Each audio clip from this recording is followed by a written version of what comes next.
I love talking about the psychology stuff because I wouldn't have thought for a second that you at any point were like, oh, I got lucky. Maybe I'm not enough. Maybe. But, then you remember like we're all people. And I think it's, not that I'm happy that you had that insecurity, but I think for people listening that look at what you're doing, sometimes when you become so successful, the new people don't think you're as relatable. They go, well, he's not like me. He's different. He's this, he's that. And then you realize that we're all the same. And regardless of where you are, we're all fighting through those same self doubts and insecurities and things like that. But I'll tell you, man, like as an outside looking in, like you definitely have your stuff together, dude. The stuff you do, the time you put in, like that type of success doesn't happen by an accident. But I'm interested to see on your side of it, all the stuff you've done. You have so much growth, you have so much success, you've like reinvented the wheel on a lot of these things. You put yourself out there.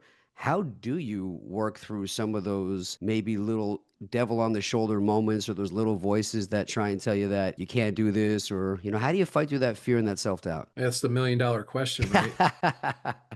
And I think what I've learned is the answer to that may differ for each of us. And I think that's important and that's okay. And it's intended to be that way. Funny that you bring up that analogy. I'm reading a book right now called Outwitting the Devil. It's written by Napoleon Hill. And everybody knows about the other book that he wrote, Think and Grow Rich. This is a book that was written, was either around the same time, maybe even before it, but his wife wouldn't allow him to release it. So is the story that's told about it because some of the insights. And the book is actually written as an interview, as if Napoleon interviewed the devil and got him to confess all of his deepest, darkest secrets. And in the book, he says, how do you control people? And the devil says, well, I control 98% of all people that are on the planet. And the way that I do it is through fear. If I can get people as young as possible to be fearful, man, I get complete control of them and I can direct them wherever I want them to further my cause. And basically, the devil describes himself as an energy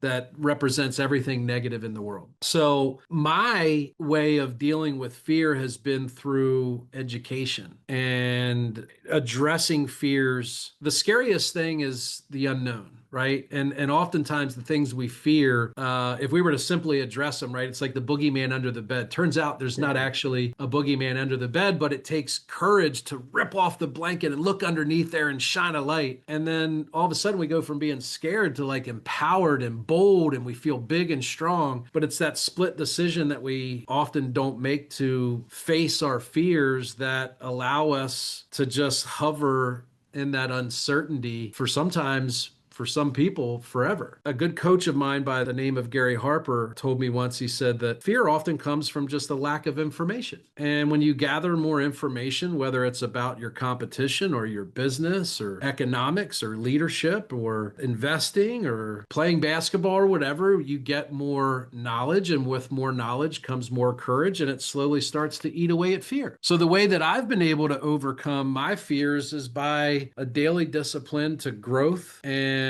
at the top of my growth flywheel is reading. The more I read, the more insights I have. The more I read, the more courage I have to take chances I didn't know enough about to, give it a try. And then the more I give it a try, I go, wow, I didn't die. And that's pretty cool because I did this new thing and I didn't mess it up and I didn't die and no one else died. And no one made fun of me. And then I try it again and then I get a little bit better and then I try it again and I improve a little bit. Next thing you know, you go from being scared to do something to being an expert if you stay at it long enough. So I read 3 books at a time. I physically read one in the morning to start my day. I listen to one as I get ready in the morning and I drive in my car, and I just kind of fill downtime in between on Audible. And then I try and end each one of my evenings by just reading for 10 minutes to slow my brain down, decompress, and go to bed with some positive thoughts and some learning rather than, for an entrepreneur, sometimes that can be replaced with anxiety or worry or second guessing yourself and overthinking stuff. So that's been my personal approach, my personal flywheel, which means, man, if I can just get one thing right to start my day and put it at the center of my focus, it's reading and learning. And that triggers just a